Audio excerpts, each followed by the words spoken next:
So the biggest new game of 2024 came out a few days ago, so of course I had to try it.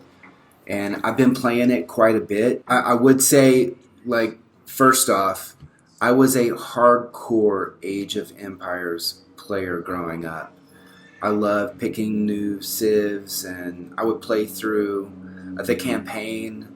I also would just play when I was bored, when I wanted something to do. It was a great game that you could get absorbed with for hours and hours and hours as you kind of grew up from the Stone Age all the way through into modern times. It was very, very interesting. So when I heard about this game was that it was coming to mobile, I was super excited about it, and I pre-registered for it and all of that. So super excited that it did come out. It has brought back a lot of feeling of the old game. And it's crazy the number of people who have picked this game up. There were over 5 million pre-registrations for this game alone. And there's so many realms already open and so many people playing. So hey guys, this is Heretic, and in this video I'm going to go over my initial thoughts and experiences within the Age of Empires mobile game, which is new now in October 2024. Alright, so let's go ahead and get started. So when you first get into the game, you'll go through a tutorial that'll kind of guide you through how to play the game. And you'll go through that and you'll build up a little bit, and eventually you'll get to the point where you need to join an alliance. And one of the things I like most about this game is the alliance feature that it has, which allows you to assist your other allies as they're building up. It has tons of rewards. There are tons of things to do within the alliance. You have an alliance territory so that you can protect each other. There's all kinds of goals and technology that'll give you bonuses to the way you play. I really enjoy the alliance feature here. As you can see, here's some of the tech. The artwork within this game is really impressive. I like the way that it looks. You can see here I'm looking at the map, and here within my alliance area you can see all of the castles and buildings from my alliance. One thing I would note is if you see all the red dots on my screen, those are places where I have a reward. Something needs my attention, but most of it is rewards, and the rewards will help you build up really quickly. And here I'm going to show, this is when you want to teleport. Isn't it kind of cool the way that it just shows the red and the green everywhere? Let's go back into the castle area. I'm going to go ahead and upgrade a guard tower here.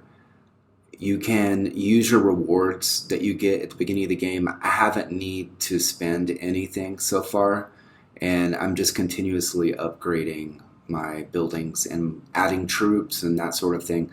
There's a lot of other mini games to do. One of them is fishing. I'm going to show that. It's pretty cool. So you're casting a net here, and so there's a timer. You have 60 seconds to do this. And you have to cast it at the strength to have it land in the right place.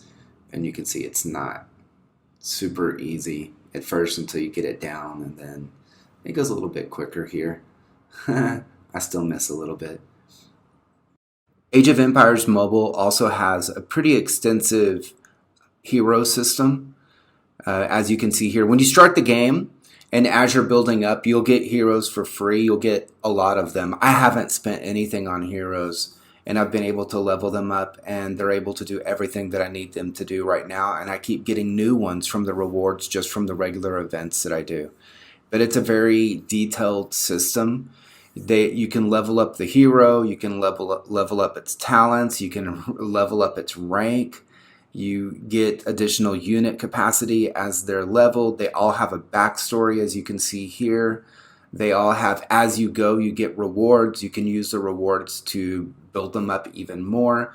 You use them in a lot of different ways, and I'm going to show that in a minute, but there's a whole big variety of different types of heroes and lots of different skills, as you can see here. I'm taking new skills and learning new skills as I go. That increase each individual hero's ability to do different things. So different heroes have different strengths and weaknesses. And so I really, really like the hero piece to the game so far as I play it. So let's take a look at, so you have heroes, but then what do you do with them? And one of the first things is, and it's kind of built into this island tactics, which is a really cool way of testing your heroes as you go. So I'm going to challenge this, I think it's level 13 here. And I'm going to go in with my selected heroes, and you'll see here in just a second as it loads. Give it a second. But these are different tactics when they're actually fighting together, different things that they do.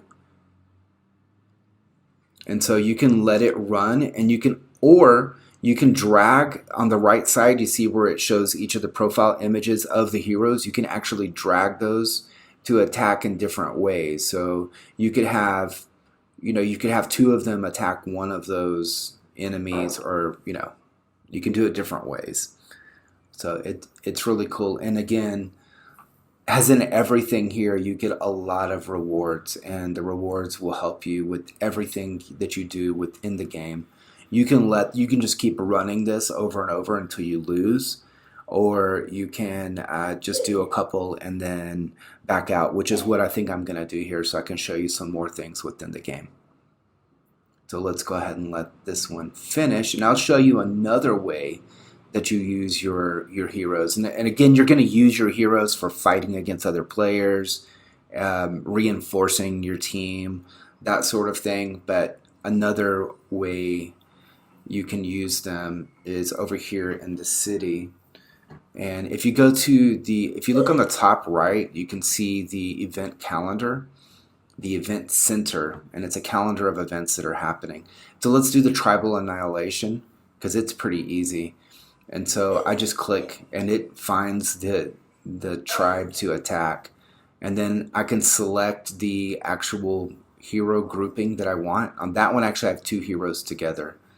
And then it can go out and attack, and I can go immediately back in, and because I have 3 different sets of heroes, I can select a different set and have it attack. And then I could do the same thing again and again and just keep all 3 sets of heroes running. You can also, and I'll show you in just a second, you can also have your heroes gather for you. And so that's one of the quests that you'll do daily, is gather resources. And you can have your heroes run out and do that as well. But you see it winning there, and on each of those battles I'm getting rewards, but then I'm also getting a reward from the calendar itself. But here is some gather, so I can send them out to do that. So your heroes are really useful, and their level really matters. And yeah, you'll want to build them, and you'll want to really dive into the skills. And one of the videos that I'll do soon is a deep dive on the different heroes and what the benefits are of each one, and which ones you should select and which ones you should not really put a lot into. And as you can see, it had that event hero reset, and you can reset all the skills for a particular hero so that you could use those skill points on a different hero. But yeah, you use them a lot in different events. Next, let's take a look at the profile. So if you click your profile in the top left, there's a lot of different things you can do here. One of them, you can see your stamina. So if you have any stamina potions, you can use those, and those will allow your heroes to do, more things, attack more monsters and stuff. You can also look in here and look at your castle themes, and so you'll get those as you play. But this is really cool, so that it makes the different castles within the world map display differently, and they have bonuses, some of them at least. So the haunted castle will be really cool right now with Halloween coming up. That's one thing. And another here is, you see where it says Japanese? If I click that, I can actually change to another civ, and this is super critical to the game. Each civ has its own bonuses. And so you can just go through each one of them and see which of them kind of fit your game play style at the moment. And you can select that one. And it changes everything within your castle all of the buildings, the whole look and feel, as well as it gives you these different bonuses you see.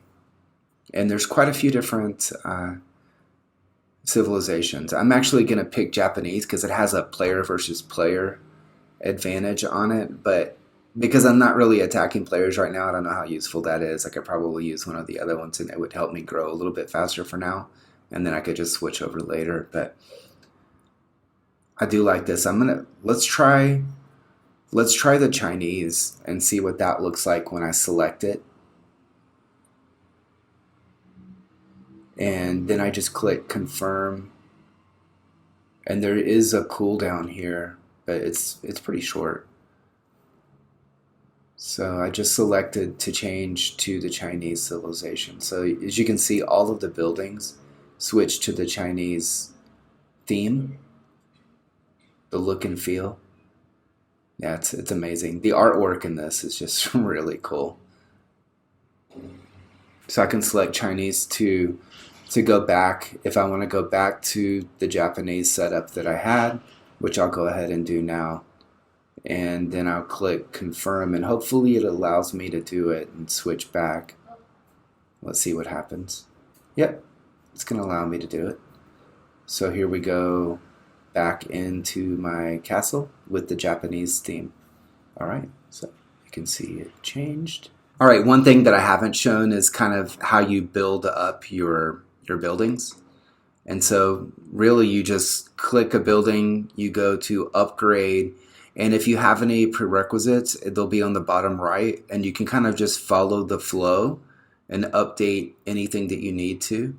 You just from regular quests, you're going to get speed ups, you're going to get resources, that sort of thing. For now, because we're lower level, I think that more than covers everything that you'll need. It's covered me to 13, probably will get me to 14 or 15 without having to go out and farm resources on a regular basis. Just regular play, I'm able to kind of keep up with everything. And same thing with speed ups. I get a lot of speed ups. You can use the silver coins that you get from rewards to help you do that. And I'm going to do that right now because I just want to upgrade to 13.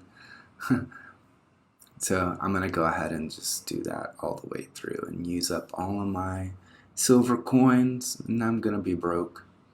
But I'll get more from quests. I'm not really concerned right now, at least.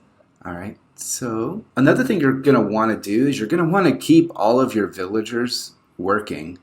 So to do that, if you look up at the very top, you see where I have 14 of 35.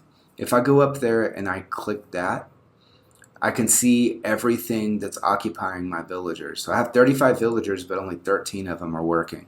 So let's go ahead and distribute them around a little bit and just make sure that they're actually gathering and doing things and not just lollygagging around.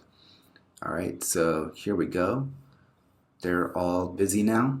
Yep. And there's no more villagers. All right, so they're all busy. You can build more villagers or recruit more, I guess would be the appropriate term there. So the last thing I'm going to talk about today is probably the first things you're going to want to do is one, you're going to want to meet up with your friends, right? So they tell you they're on server 20.